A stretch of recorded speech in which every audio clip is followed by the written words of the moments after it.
सो cam छो public. तो आज हमारे पास जो क्वेश्चन है ये क्वेश्चन है JEE 2024 का। चैप्टर जो है वो है area under the curve. Question कुछ ऐसा है हमारे पास, the area of the part of the circle. Circle का इक्वेशन दिया हुआ है x² + y² = 169 which is below the line 5x minus y = 13 is pi alpha upon 2 beta minus 65 upon 2 plus alpha upon beta sin inverse 12 upon 13। यहाँ पे ये जो circle का equation है एंड ये जो लाइन का इक्वेशन है, इन दोनों को कवर करता हुआ बिलो द लाइन जो एरिया है उसकी वैल्यू यहाँ पे इस इक्वेशन के फॉर्म में हमको दी गई है।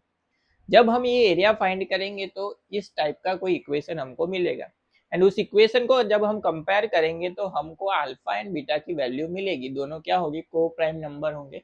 Then alpha plus beta is equal to क्या होगा वो यहाँ पे हमको फाइंड आउट करना है। सिंपल सा क्वेश्चन है। सबसे पहले तो ये जो सर्कल का इक्वेशन है उसको ग्राफ पे प्लॉट करें तो सर्कल का जो इक्वेशन है वो है x² + y² is equal to 169। किसका स्क्वायर होता है, 13 का स्क्वायर होता है, तो लिख सकते हैं 13 का स्क्वायर। हमको पता है स्टैंडर्ड सर्कल का इक्वेशन क्या होता है, x² + y² = r²। इसको अगर हम कंपेयर करें तो इज इक्वल टू क्या लिख सकते हैं, r², मतलब ऐसा सर्कल जिसकी रेडियस क्या है, 13 है। सो प्लॉट कर लेते हैं सर्कल। यहाँ पे ये है हमारी x एक्सिस, ये है y एक्सिस, ये है ओरिजिन 0। सर्कल ड्रॉ कर लेते हैं हम जिसकी रेडियस क्या हो, 13 हो। यहाँ पे 13 होगा, यहाँ पे 13, यहाँ पे -13 एंड यहाँ पे -13।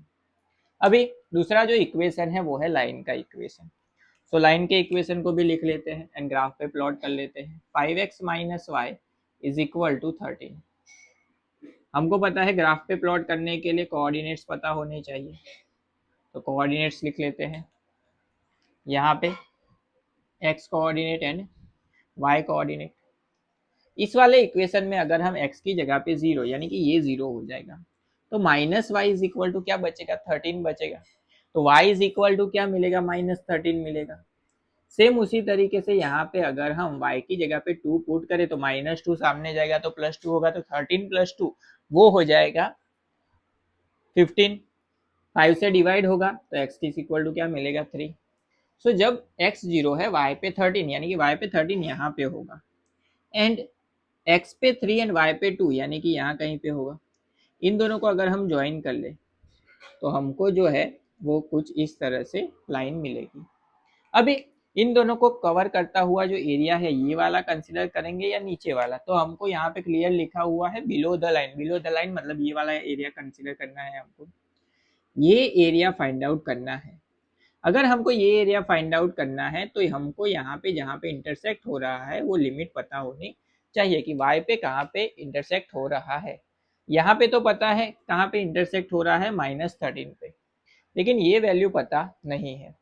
तो दोनों का इंटरसेक्टिंग पॉइंट अगर फाइंड आउट करना है तो दोनों इक्वेशन को क्या करना पड़ेगा, सिंप्लीफाई। किस तरीके से, इस वाले इक्वेशन में अगर हम y को सब्जेक्ट बनाए तो -y इस साइड भेज देते हैं तो 5x ये इस साइड आ जाएगा 13, सो -13 इज इक्वल टू क्या लिख सकते हैं, y। इस y की वैल्यू को यहाँ पे पुट कर लेते हैं। सो क्या होगा, x² + 5x - 13 का स्क्वायर इज इक्वल टू 169। इसका सिंप्लीफिकेशन, x² + 5x का स्क्वायर होगा 25x² -5 × 2 होगा 10, 10 × 13 होगा 130x प्लस 13 का स्क्वायर 169 इज इक्वल टू 169। दोनों साइड 169 क्या हो जाएगा, कैंसिल, क्योंकि साइन सेम है, वैल्यू सेम है। अभी ये हो जाएगा 26x² -130x is equal to 0। इन दोनों में से 13 कॉमन ले सकते हैं तो 13 कॉमन, दूसरा x कॉमन, तो अंदर क्या बचेगा, 2x माइनस यहाँ पे बचेगा 10 इज इक्वल टू 0।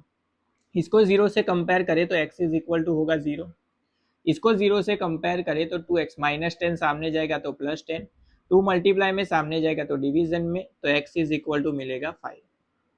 अभी यहाँ पे हमको तो x पे लिमिट नहीं चाहिए, कहाँ पे चाहिए, y पे चाहिए। सो ये जो x की वैल्यू 5 मिली उसको हम यहाँ पे पुट कर लेते हैं। सो 5 × 5 हो जाएगा 25 -13 is equal to y। 25 - 13, so y is equal to मिलेगा 12।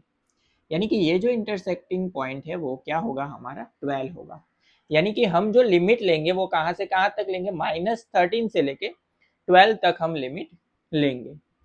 अभी यहाँ पे एरिया फाइंड आउट करना है, तो हमको पता है एरिया जब हमको फाइंड आउट करना है तो area A that is equal to integration, limit कहाँ से कहाँ तक लेंगे तो -13 से लेके 12 तक लिमिट लेंगे, तो लोअर लिमिट होगी -13, अपर लिमिट होगी 12।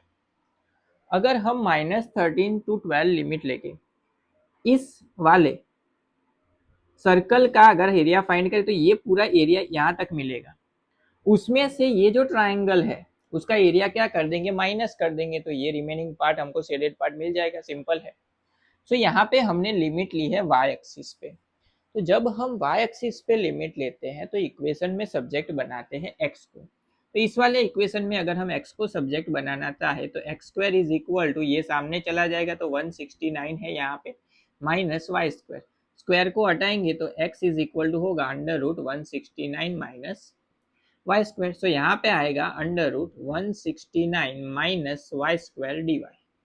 उसमें से माइनस करना है ट्राइंगल का एरिया, यानी कि -1/2 इंटू बेस इंटू हाइट, ये फॉर्मूला होती है ट्राइंगल के एरिया की, half into base into height. यहाँ पे फॉर्मूला अप्लाई होगी ए स्क्वायर माइनस एक्स स्क्वायर की, वो आपको पता होनी चाहिए।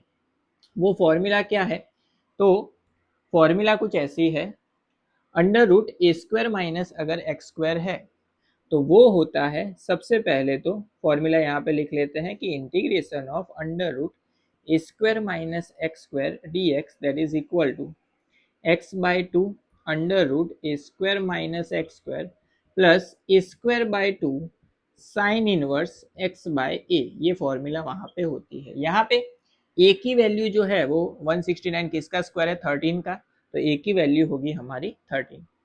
यहाँ पे इसके लिए फॉर्मूला अगर हम अप्लाई करना चाहे तो हमको क्या मिलेगा, तो यहाँ पे हमको मिलेगा x/2, तो x/2 यहाँ पे x की जगह पे क्या है, y है, तो क्या मिलेगा y/2 √169 minus y square plus a square यानी कि 13 का स्क्वायर यानी कि 169 ही रहेगा, divide by 2 sign inverse x/a की जगह पे क्या था, 13 था, तो यहाँ पे आ जाएगा 13, यहाँ पे y है, सॉरी।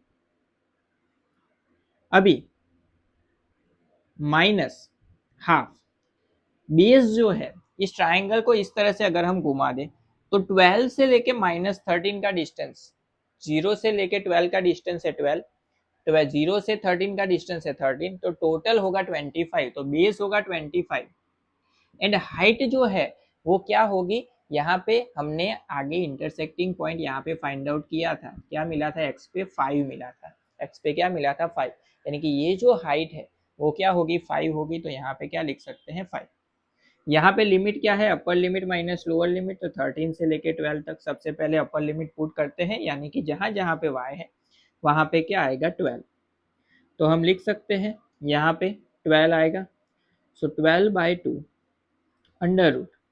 √169 माइनस 12 का स्क्वायर होगा 144 प्लस 169/2 साइन इनवर्स 12/13, ये है हमारी upper limit, minus lower limit है -13, तो जहाँ जहाँ पे एक्स वाई है वहाँ पे -13, तो यहाँ पे -13 अगर हम पुट करें तो वो क्या हो जाएगा, 0 हो जाएगा, क्योंकि 169 होगा, 169 प्लस माइनस क्या हो जाएगा 0, सो 0 प्लस 169/2 साइन इनवर्स -13/13, वो हो जाएगा कैंसिल एंड बचेगा -1, -1 अपॉन यहाँ पे 25 इंटू 5 होगा 125 अपॉन आएगा 2। इसका सिंप्लीफिकेशन देख लेते हैं, तो यहाँ पे ये वैल्यू कैंसिल आउट हो जाएगी, मिल जाएगा 6, 169 माइनस 144 होगा 25, 25 का रूट क्या होता है 5, 5 इंटू 6 हो जाएगा 30 plus 169 upon 2 sine inverse 12/13 minus plus minus होगा -1, साइन इनवर्स -1, साइन -1 कहाँ पे होते हैं तो -π/2 पे, माइनस आ जाएगा बाहर तो माइनस माइनस हो जाएगा प्लस 169/2 इंटू आएगा π/2 लिख सकते हैं, माइनस यहाँ पे है 125/2। चलिए यहाँ पे इन दोनों को सिंप्लीफाई करें तो 2 एलसीएम में जाएगा इसके साथ, तो क्या होगा 60 माइनस 125/2 लिख सकते हैं, यहाँ पे 2 मल्टीप्लाई किया, बाकी सब वैसे का वैसा रहेगा, ये पहले लिख लेते हैं प्लस 169/2 इंटू π/2 प्लस ये हो जाएगा 169/2 साइन इनवर्स 12/13। इसका सिंप्लीफिकेशन क्या होगा -65 मिलेगा। सो यहाँ पे इसको अगर हम कंपेयर करना चाहे तो सबसे पहले π/2 वैल्यू है तो इसको आगे लिख लेते हैं, π/2 इंटू 169/2 ये हो जाएगा -65/2 प्लस 169/2 साइन इनवर्स 12/13। ये हुआ हमारा final answer for this given question. इसको अगर हम कंपेयर करें इस वाले इक्वेशन से, अगर आप ध्यान से देखेंगे तो यहाँ पे π/2 तो यहाँ पे भी π/2 है, तो अल्फा एंड बीटा ये हो जाएगा हमारा अल्फा एंड ये हो जाएगा बीटा। सेम उसी तरीके से सही है कि गलत, तो ये वाला भी क्या होगा अल्फा अपॉन बीटा, तो यहाँ पे भी ये क्या होगा अल्फा अपॉन बीटा, तो सेम है। तो यहाँ पे इस वाले क्वेश्चन में जो हमको अल्फा की वैल्यू फाइंड आउट करने के लिए बोली गई थी वो मिली 169 एंड बीटा की वैल्यू जो हमको मिली वो है 2। अल्फा प्लस बीटा करें तो 169 प्लस 2 होगा 171, तो हमारा फाइनल आंसर जो है वो होगा 171 जो हमको फाइंड आउट करने के लिए बोला गया